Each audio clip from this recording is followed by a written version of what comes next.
Nataka niseme neno moja peke yake.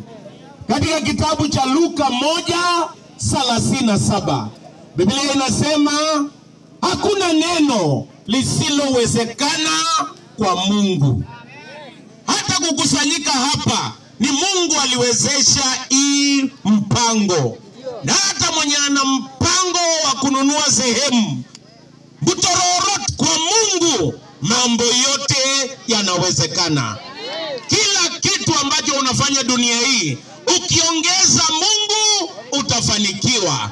Bila Mungu hauwezi fanikiwa. Ukiwa na Mungu wewe ni mshindi. Kwa hivyo tunaombea mwenye ametuita kwa harambee hii. Leo nilikuwa mgonjwa, Maxwell akaniita na tumekuja kusimama pamoja nanyi, na tunajua kwa Mungu mambo yote yanawezekana. Mungu wa amani awabariki na asanteni kwa nafasi hii. Asante sana.